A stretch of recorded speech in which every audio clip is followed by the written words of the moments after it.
నమస్కారం. ఈరోజు మనం ద్రవజీవామృతం తయారు చేస్తున్నాం. దీనికి కావాల్సిన పదార్థములు 100 లీటర్లకి మనం 10 కేజీలు ఆవు పేడ, 10 లీటర్లు ఆవు మూత్రం, దేశీయ ఆవు మూత్రం, 2 కేజీలు బెల్లం, 2 కేజీలు పప్పుల పిండి, పుట్టమని కొంచెం తీసుకోవాలి. ఈ పదార్థాలు కావాల్సిన పదార్థాలు ఇవి. మనం ఈరోజు 350 లీటర్ల రమ్ముకి తయారు చేస్తున్నాం. వీటికి 35 లీటర్లు దేశీయ ఆవు మూత్రం, 35 కేజీలు ఆవు పేడ, 7 కేజీలు బెల్లం, 7 కేజీలు పప్పుల పిండి, గుప్పెడు పుట్టమన్ను, ఇవన్నీ పదార్థం తీసుకొని ఇవన్నీ కలిపి డ్రమ్ములో కలుపుకొని 7 రోజుల పాటు దీన్ని ప్రతిరోజు ఉదయం సాయంత్రం సవి దిశలో రోజు ఉదయం సాయంత్రం తిప్పుకొని 7 రోజుల తర్వాత పొలం మీద డ్రిప్ ద్వారా కానీ డ్రమ్ములో నుంచి పైప్ ద్వారా కానీ లేకపోతే చల్లుకోవడం ద్వారా కానీ పొలాన్ని పారించుకోవాలి. మునుపు పారించాం. ఈ పొలం చూడండి ఎట్లా ఉందో. పొలం చక్కగా పచ్చదనంగా ఉంది. ఈ విధంగా మనం జీవామృతం చల్లుకోవడం వల్ల 15 రోజులకు ఒకసారి జీవామృతం చల్లుకోవడం వల్ల పొలం బాగా చక్కగా ఏపుగా పెరుగుద్ది, దుబ్బు చేసిద్ది, పొలం బాగుంటుంది. దీనివల్ల మనకి ఉన్న భూమిలో ఉన్న ఎర్తమాంసం అన్నీ ఎర్రలే ఉన్నాయి. వాటికి ఆహారం కూడా ఇది పనిచేసిద్ది. అవి ఇంకా ఎర్తమాంసం అభివృద్ధి చెంది అవి బాగా ఇంకా మన పొలానికి కావాల్సిన వర్మీ కంపోస్ట్ని అయ్యే అందిస్తాయి.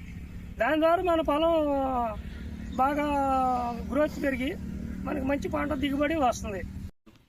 ఇప్పుడు ఈ ఆవు పేడని, దేశీయ ఆవు పేడ, అది ఫ్రెష్ ఈరోజు తీసుకొచ్చింది. దాన్ని ముందుగా దీంట్లో కలిపి ఆవు మూత్రం, ఇది నిల్వ చేసిన ఆవు మూత్రం దీంట్లో కలుపుకొని చక్కగా కలుపుకొని దాన్ని డ్రమ్లో పోసుకోవాలి. ఇది పప్పుల పిండి. ఈ పిండిని ఆవు మూత్రంలో కలిపి బాగా కలుపుకొని మనం ఉండలు లేకుండా కలుపుకొని దీన్ని డ్రమ్లో పోసుకోవాలి. దీంట్లో పోసుకోవాలి, డ్రమ్లో పోసుకోవాలి. ఇప్పుడు ఈ బెల్లం, ఇది బెల్లం పౌడరు, నల్ల బెల్లం.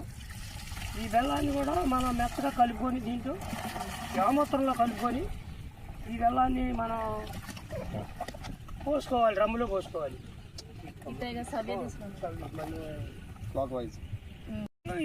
ఈ బెల్లం ద్రావణాన్ని ఈ డ్రమ్ములో పోసుకుంటున్నాం.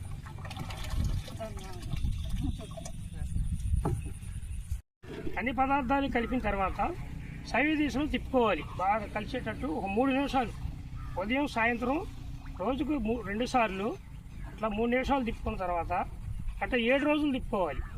7 రోజులు ఇలా మనం తిప్పుకున్న తర్వాత దీన్ని పొలానికి పారించుకోవాలి మనం. అప్పుడు మనకి బాగా పొలం ఏపుగా పెరిగి మంచి ఫలితం ఉంటుంది. అందరికీ ధన్యవాదములు. ఇది ఇట్లా కలుపుకున్న తర్వాత మనం దీన్ని మూత వేసుకోవాలి.